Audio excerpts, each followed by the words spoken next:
Sejam todos bem-vindos ao estudo online do Livro dos Médiuns. Este é um projeto realizado pelo Departamento Mediúnico da União Regional Espírita 1, em parceria com a Federação Espírita Catarinense. Antes de iniciarmos o estudo de hoje, inscreva-se no canal, clique em gostei e ative o sininho para receber notificações dos novos capítulos. Você também pode compartilhar para ajudar a divulgar a doutrina espírita. Um bom estudo a todos. Olá! Hoje nós vamos continuar o capítulo 5 do Livro dos Médiuns, das manifestações físicas espontâneas sobre arremesso de objetos. No item 92, Kardec vai nos dizer que a explicação dada do movimento dos corpos inertes se aplica naturalmente a todos os efeitos espontâneos a que acabamos de passar a revista. Os ruídos, embora mais fortes do que as pancadas na mesa, procedem da mesma causa. Os objetos derribados ou deslocados o são pela mesma força que levanta qualquer objeto. Há mesmo aqui uma circunstância que apoia esta teoria. Poder-se-ia perguntar onde nessa circunstância o médium. Os espíritos nos disseram que em tal caso há sempre alguém cujo poder se exerce à sua revelia. As manifestações espontâneas muito raramente se dão em lugares ermos. Quase sempre se produzem nas casas habitadas e por motivo da presença de certas pessoas que exercem influência sem o que o queiram. Essas pessoas ignoram possuir faculdades mediúnicas, razão por que lhes chamamos médiuns naturais. São, com relação aos outros médiuns, o que os sonâmbulos naturais são relativamente aos sonâmbulos magnéticos e tão dignos como aqueles de observação. E no item 93, a intervenção voluntária ou involuntária de uma pessoa dotada de aptidão especial para a produção destes fenômenos parece necessária. Na maioria dos casos, embora alguns haja em que, ao que se afigura, o espírito obra por si só. Mas então poderá dar-se que ele tire de outro lugar o fluido animalizado, que não de uma pessoa presente. Isso explica por que os espíritos que constantemente nos cercam não produzem perturbação a todo instante. Primeiro é preciso que o espírito queira, que tenha um objetivo, um motivo sem o que nada faz. Depois é necessário muitas vezes que encontre exatamente no lugar onde queira operar uma pessoa apta a secundá-lo, coincidência que só muito raramente ocorre. Se essa pessoa aparece de repente, ele dela se aproveita.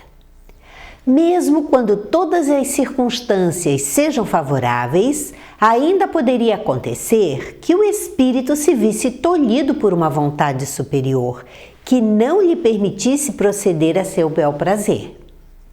Pode também dar-se que só lhe seja permitido fazê-lo dentro de certos limites e no caso de serem tais manifestações julgadas úteis, quer por meio de convicção, quer como provação para a pessoa por ele visada. Por isso, a melhor prevenção contra qualquer distúrbio de ordem espiritual é estarmos sempre em conexão com a espiritualidade superior, cultivando a prece, o estudo e o exercício do pensamento elevado. E no item 94, a este respeito, apenas citaremos o diálogo provocado a propósito dos fatos ocorridos em junho de 1860 na Rua des Noyers, em Paris. Encontrar-se-ão os pormenores do caso na Revista Espírita, número de agosto de 1860. Esse caso, narrado pela Revista Espírita, conta a saga de uma família que estava sendo escorraçada de seu imóvel por um espírito que jogava pedras e objetos através das janelas nos moradores da casa. A primeira pergunta a São Luís: quererias ter a bondade de nos dizer se são reais os fatos que se dizem passados na Rua des Noyers? Quanto à possibilidade deles se darem, disso não duvidamos. E São Luís responde: são reais esses fatos. Simplesmente a imaginação dos homens os exagerará, seja por medo, seja por ironia. Mas, repito, são reais. Produz essas manifestações um espírito que se diverte um pouco à custa dos habitantes do lugar. Segunda pergunta: haverá na casa alguma pessoa que dê causa a tais manifestações? E ele responde: elas são sempre causadas pela presença da pessoa visada. É que o espírito perturbador não gosta do habitante do lugar onde ele se acha. Trata então de fazer-lhe maldades, ou mesmo procura obrigá-lo a mudar-se. Terceira, perguntamos se entre os moradores da casa alguém há que seja causador desses fenômenos por efeito de uma influência mediúnica espontânea e involuntária. E São Luís responde: necessariamente assim é, pois sem isso o fato não poderia dar-se. Um espírito vive num lugar que lhe é predileto. Conserva-se inativo enquanto nesse lugar não se apresenta uma pessoa que lhe convenha. Desde que essa pessoa surge, começa ele a divertir-se quanto pode. Na quarta pergunta: será indispensável a presença dessa pessoa no próprio lugar? Ele responde: esse é o caso mais comum e é o que se verifica no de que tratas. Por isso foi que eu disse que, a não ser que assim, o fato não teria podido produzir-se. Mas não pretendi generalizar. Há casos em que a presença imediata não é necessária. Quinta pergunta: sendo sempre de ordem inferior esses espíritos, constituirá a presunção desfavorável a uma pessoa a aptidão que revele para lhe servir de auxiliar? Isto não denuncia da parte dele uma simpatia para com os seres dessa natureza?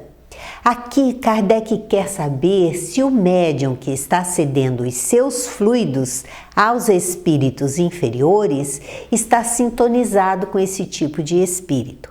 E São Luís vai responder que não é precisamente assim, porquanto essa aptidão se acha ligada a uma disposição física. Contudo, denuncia frequentemente uma tendência material, que seria preferível não existisse, visto que, quanto mais elevado moralmente é o homem, tanto mais atrai a si os bons espíritos, que necessariamente afastam os maus. E na sexta pergunta: onde vai o espírito buscar os projéteis de que se serve? Ele responde: os diversos objetos que lhe servem são as mais das vezes apanhados nos próprios lugares dos fenômenos ou nas proximidades. Uma força provinda do espírito os lança no espaço e eles vão cair no ponto que o mesmo espírito indica.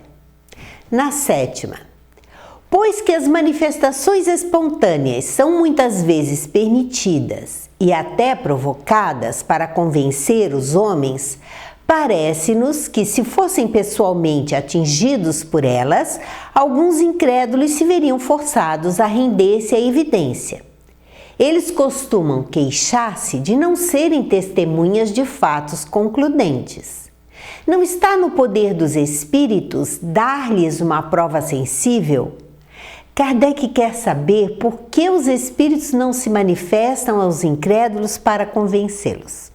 E São Luís responde: os ateus e os materialistas não são a todo instante testemunhas dos efeitos do poder de Deus e do pensamento?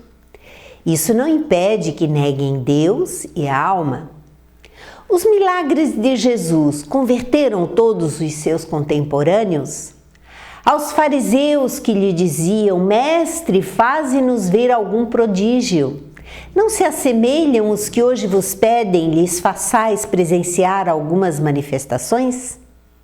Se não se converteram pelas maravilhas da criação, também não se converterão ainda quando os espíritos lhes aparecessem, do modo mais inequívoco, porquanto o orgulho os torna quais animais empacados. Se procurassem de boa fé, não lhes faltaria ocasião de ver. Por isso, não julga Deus conveniente fazer por eles mais do que faz pelos que sinceramente buscam instruir-se, pois que o Pai só concede recompensa aos homens de boa vontade. A incredulidade deles não obstará a que a vontade de Deus se cumpra. Bem vedes que não obstou a que a doutrina se difundisse. Deixai, portanto, de inquietar-vos com a oposição que vos movem. Essa oposição é para a doutrina o que a sombra é para o quadro. Maior relevo lhe dá. Que mérito teriam eles se fossem convencidos à força? Deus lhes deixa toda a responsabilidade da teimosia em que se conservam, e essa responsabilidade é mais terrível do que podeis supor. Felizes os que creem sem ter visto, disse Jesus, porque esses não duvidam do poder de Deus. Oitava, achas que convém evoquemos o Espírito a que nos temos referido para lhe pedirmos algumas explicações? Evoca-o se quiseres, mas é um espírito inferior que só te dará respostas muito insignificantes. E no item 95, ele vai mostrar o diálogo com o espírito perturbador da Rua das Noias. Primeira evocação. Que tinhas de me chamar? Queres umas pedradas? Então é que se havia de ver um bonito salve-se quem puder, não obstante o teu ar de valentia. Segunda, quando mesmo nos atirasses pedras aqui, isso não nos amedrontaria. Até te pedimos positivamente que, se puderes, nos atires algumas. Aqui talvez eu não pudesse, porque tens um guarda a velar por ti. Terceira, havia na Rua das Noias alguém que, como auxiliar, te facilitava as partidas que pregavas aos moradores da casa? E ele responde, certamente, achei um bom instrumento e não havia nenhum espírito douto, sábio e virtuoso para me embaraçar. Porque sou alegre, gosto às vezes de me divertir. Quarta, qual a pessoa que te serviu de instrumento? Uma criada. Quinta, era malgrado seu que ela te auxiliava? Ah, sim, pobre, era a que mais tinha medo. Sexta, procedias assim com algum propósito hostil? Eu não, nenhum propósito hostil me animava, mas os homens que de tudo se apoderam farão que os fatos redundem em seu proveito. E na sétima, que queres dizer com isso? Não te compreendemos. Eu só cuidava de me divertir, vós outros, porém, estudareis a coisa e tereis mais um fato a mostrar que nós existimos. Oitava, dizes que não alimentavas nenhum propósito hostil, entretanto quebraste todo o ladrilho da casa. Causaste assim um prejuízo real. É um acidente, responde o espírito. Nona pergunta, onde foste buscar os objetos que atiraste? São objetos muito comuns, achei-os no pátio e nos jardins próximos.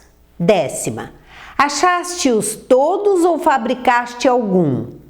Não criei nem compus coisa alguma.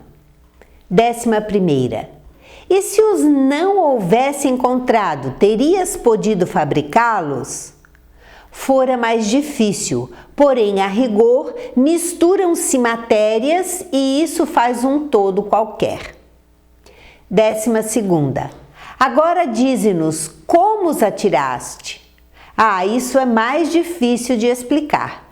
Busquei auxílio na natureza elétrica daquela rapariga, juntando-a à minha, que é menos material. Pudemos assim os dois transportar os diversos objetos. Aqui o Espírito nos informa que nem sempre ele próprio sabe explicar os fenômenos que provoca, provando assim que é a força de vontade que produz esses efeitos. 13ª. Vais dar-nos de boa vontade, assim o esperamos, algumas informações acerca da tua pessoa. Dize-nos primeiramente se já morreste há muito tempo. Há muito tempo, há bem 50 anos. 14ª. Que eras quando vivo? E ele responde, não era lá grande coisa, simples trapeiro naquele quarteirão. Às vezes me diziam tolices, porque eu gostava muito do licor vermelho do bom velho Noé. Por isso mesmo queria pô-los todos dali para fora. 15ª. Foi por ti mesmo e de bom grado que respondeste às nossas perguntas? E ele diz que tinha um mestre. 16ª. Quem é esse mestre? O vosso bom rei Luís. Kardec faz uma nota. Motivou esta pergunta a natureza de algumas respostas dadas, que nos pareceram acima da capacidade desse espírito pela substância das ideias e mesmo pela forma da linguagem. Nada, pois, de admirar é que ele tenha sido ajudado por um espírito mais esclarecido, que quis aproveitar a ocasião para nos instruir. É este um fato muito comum, mas o que nesta circunstância constitui notável particularidade é que a influência do espírito se fez sentir na própria caligrafia. A das respostas em que ele interveio é mais regular e mais corrente. A do trapeiro é angulosa, grossa, irregular, às vezes pouco legível, denotando caráter muito diferente. 17ª. Que fazes agora? Ocupas-te com o teu futuro? Ainda não, vagueio. Pensam tão pouco em mim na terra que ninguém roga por mim. Ora, não tendo quem me ajude, não trabalho. Kardec faz uma nota. Ver-se-á mais tarde quanto se pode contribuir para o progresso e o alívio dos espíritos inferiores por meio da prece e dos conselhos. 18ª. Como te chamavas quando vivo? Jeanette. 19ª. Está bem, Jeanette. Oraremos por ti. Dize-nos se a nossa evocação te deu prazer ou te contrariou. Ele responde, antes prazer, pois que sois bons rapazes, viventes alegres, embora um pouco austeros. Não importa, ouviste-me, estou contente. O diálogo com esse espírito inferior nos dá uma ideia bem clara do que se passa na mente de quem realiza esses fenômenos. São espíritos pouco esclarecidos que só querem se divertir ou se vingar daqueles em que perturbam. Nesses casos de obsessão, como em todos, aliás, não existe solução imediata. É necessário muita paciência e oração para os espíritos que estão provocando a desordem. Assim, encerramos mais um módulo do Livro dos Médiuns. Muito obrigada e até o próximo encontro.